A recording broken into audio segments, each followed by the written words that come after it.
Hi guys, it's Alpha Zen. I went to my doctor's today, well, a doctor, a psychiatric nurse, who I'd kind of seen very occasionally over the last couple of years, shall we say.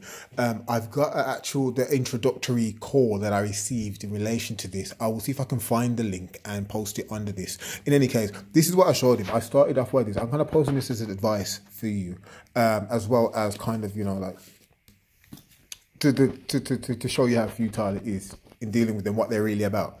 In any case, so I'm going to go through this as I kind of spoke to them about it. Hopefully it will make more sense to you as well. But you guys, I guess, are kind of somewhat clued up about this stuff. But this was mostly news to them. And then they was trying to react to the devil's advocate, if you will. They were trying to play devil's advocate. In any case, so what I told them, use my pen, is tell you how this was last time.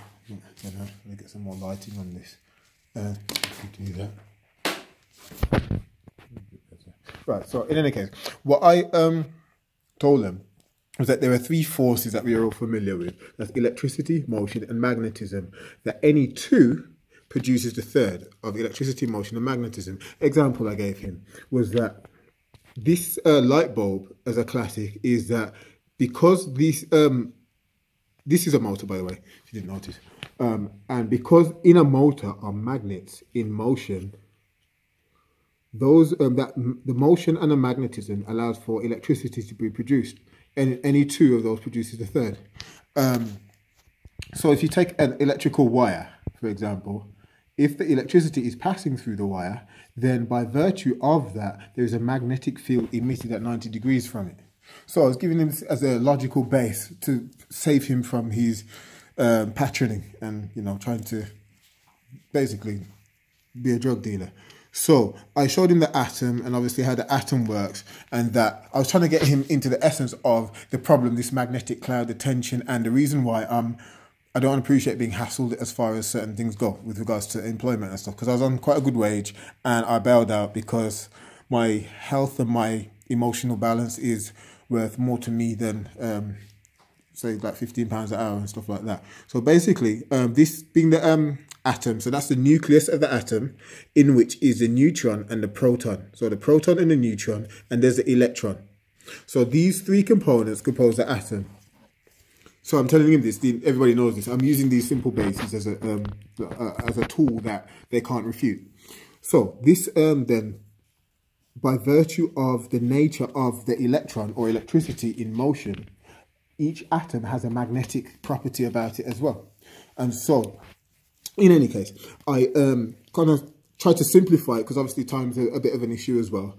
I told him that the reason why I illustrated that was to lay a foundation for the issue that we're facing in relation to fungus is nanotechnology, or put nanobots, but developed to not break down in our digestive system. I advised him that it's called smart dust when it's coming from chemtrails, i.e. chemical trails. I showed him what the condensation trails are to give him a sense of comparison, that it dissipates quickly, and that the chemtrails are thicker and they take longer to come to disappearance, and in doing so they are basically becoming ingested by us on Earth.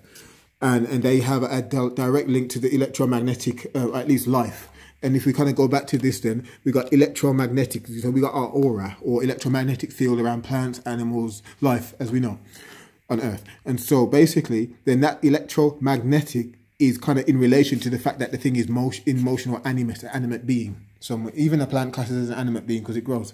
So basically, I'm giving them all of this foundation to help them understand. And this, if I'm losing anybody, please tell me, because I'd like to know whether there's something lacking in what I'm saying that, or deprived of logic that could,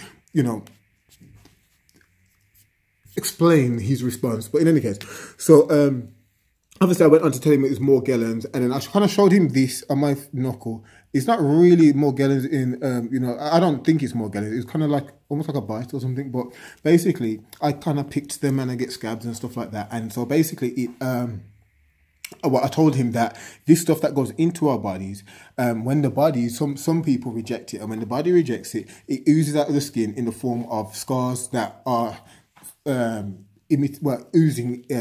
what is magnetic fibers. In any case, I told him that the air is now, based on research, it's been certain things are measured, and it's confirmed as being at least 1.9 a few years ago, 1.9 acidic on the pH scale, and it owed to the sense of tension. I showed him an action that he performed. You know, when somebody walks almost like around you, and then they turn their back almost as if to try and twist to release any tension in their back to try and push it across to yours. And so he did that before we even spoke today. And so I kind of used that as a reference point as well to show him what on earth I'm talking about, what is magnetically attracting to aspects of him that are maybe not as oxygenated or, you know, having the right kind of nutritional balance. In any case, and so I explained certain things about the neighbours targeting from upstairs. I had a fight with him because he, you know, I'm not going to get into that, but basically we kind of had a scrap, and it got to the point where the police turned up, and then I explained certain things to them, and then it's some ongoing thing with the council, but basically and downstairs as well, they're really obsessive, like strangely obsessive. And it's not that even that they're stupid people, because they're kind of trying to master the art of being malicious in a way that they don't have to account for. It's weird. But so there's the I showed them that, okay, you don't believe it. I told them of the experiences that I was having for years, where helicopters were flying over my property, and then they were basically I would wake up to tense, well, very intense testicles, heart, my head primarily, my leg, one of my legs, and things that I was experiencing that laid the premise for me being, I suppose, quite almost like they were using me as a dustbin before I was aware. And I think it was the result of my researching things, which I will show you on the next page. In any case, my research in those things is what I believed provoked police attention. And it resulted in any case, it resulted, whatever the cause was, in me being harassed by the police for over years. In terms of, it beggars belief in terms of taxes that it was, but it was as intense as it was. Like, as in, like, about as often as not over a period of a while, like years. I showed him that, well, I advised him to Google this police get holiday for pagan witchcraft rituals in the UK. And I told him that the Daily Mail, Daily Telegraph, they're quite well-known papers in the UK. And so I showed him kind of sources where he doesn't have to question my mental balance. You know, this is all Googleable, to use the term.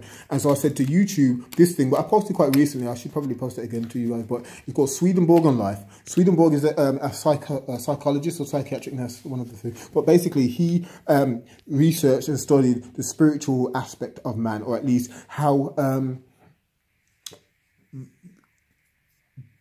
these patients were hearing voices, and where they were coming from. And it got into a point where he engaged in conversations with the voices independently of the patient. Or at least the patient was the middle person, but the psychiatric doctor who had the sense to believe in certain things, or to recognize that materialism isn't all there is.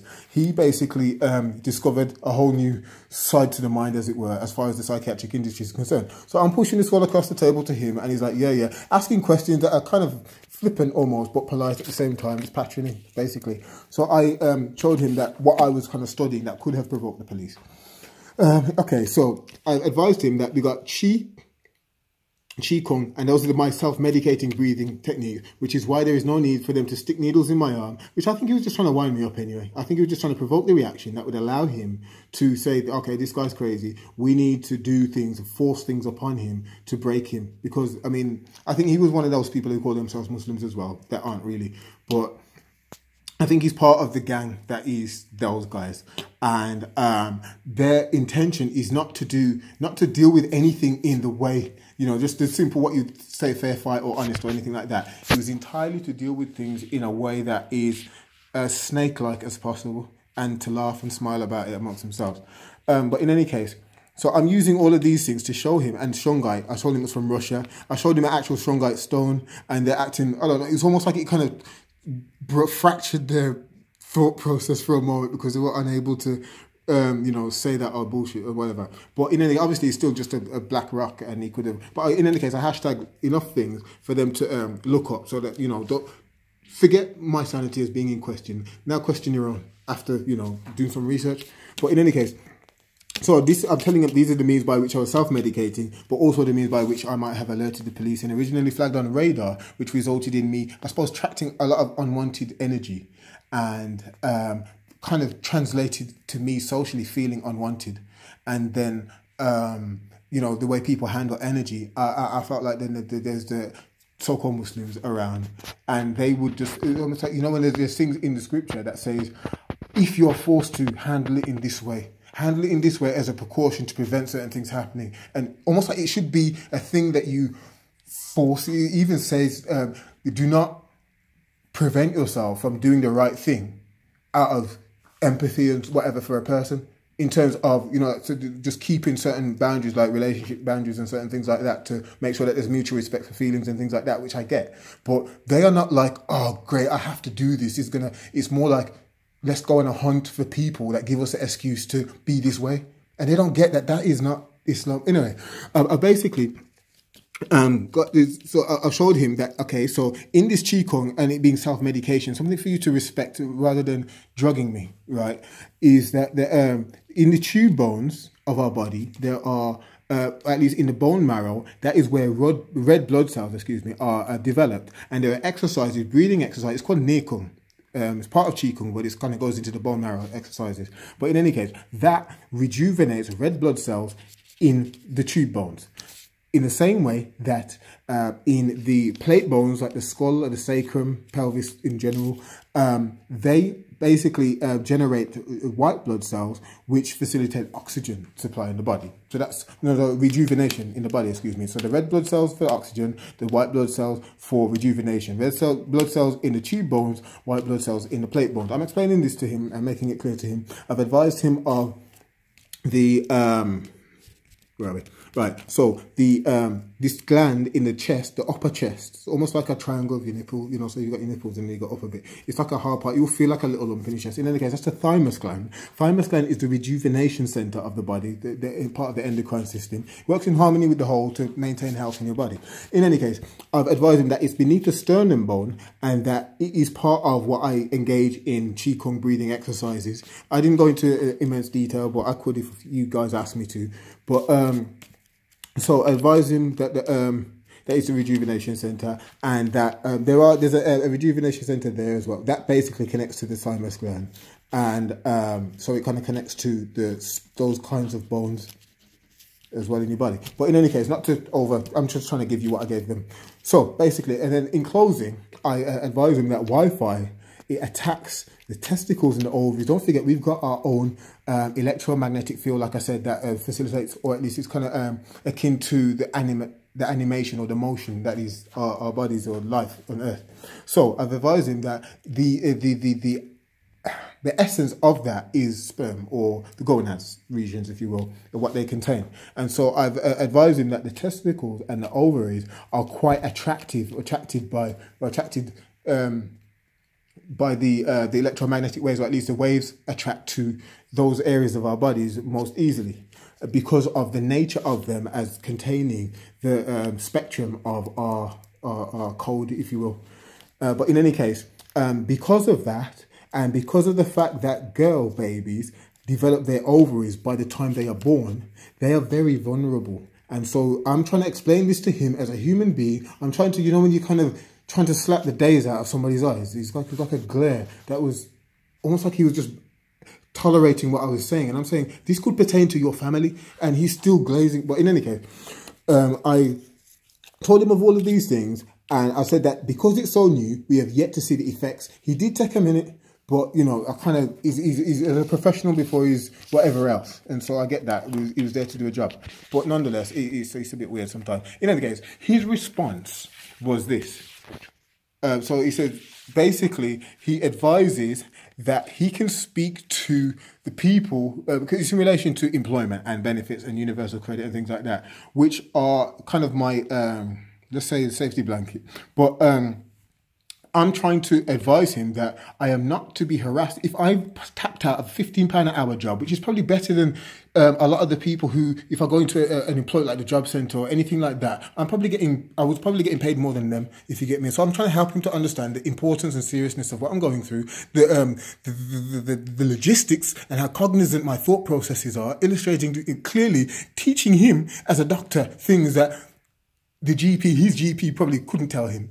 And so it's like, in any case, his response is, as long as I take medication, whether in the form of being injected or tablets to help with anxiety and stuff like that, which is why my headline for tapping out of work, as long as I do those things, excuse me, then he will speak to them and call them off from harassing me.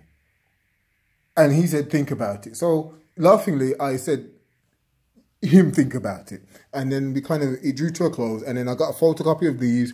And then it's kind of brought it to that point. I thought I would share it with you guys. I did kind of show him the group as well.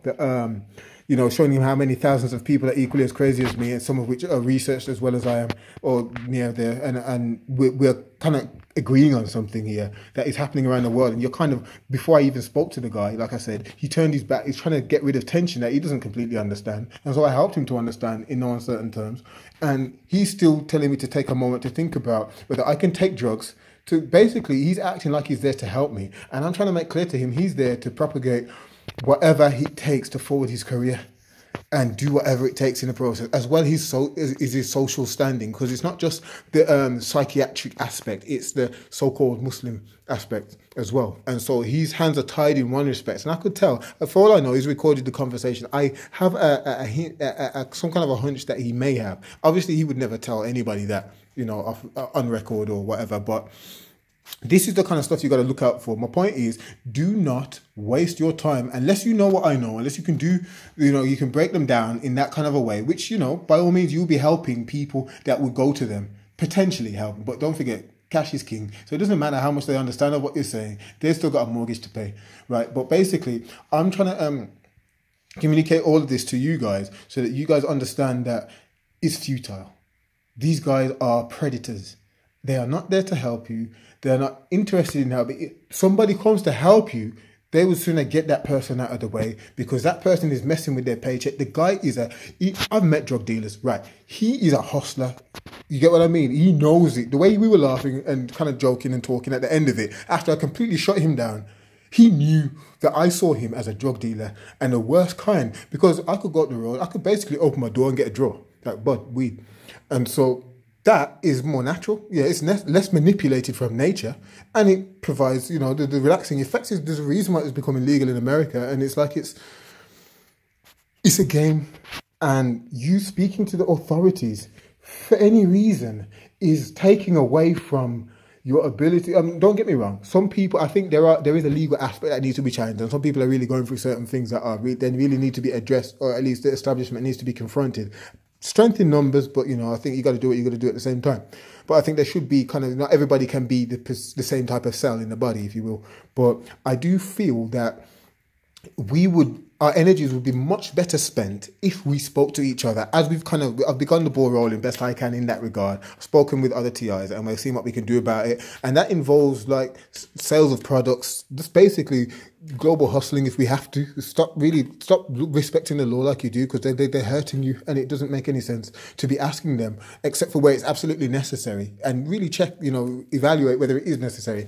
But I'm thinking, if we are self-sufficient, if we're doing what is required to make our own ends meet, right, and covering each other's back, then what on earth are we fussed about what they're doing for? You know, they're not going to change. You're not going to turn them into civilized beings. They're already taken over. It's like it's a spiritual war. No logical and material means by which you can communicate to them is going to have the slightest bearing, except to encourage them. In any case, I'm going to leave it there.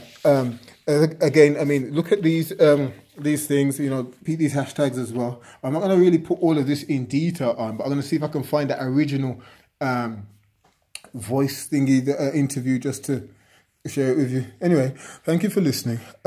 Any questions, by all means, get in touch. If you want to, you know, get on board in terms of independence, and you're kind of, you're with it, you know, you're not in the earlier stages where you, by all means, don't get me wrong, if you got any questions or whatever, anything I can help with, then ask. But if you're more experienced and highly researched TI, then get in touch with me, because we are doing something and we're trying to find who's best to speak to. With that said, yeah, you've been listening to Alpha Zen, and thank you for your time. Hope you're having a good evening, and stay strong, people. Peace.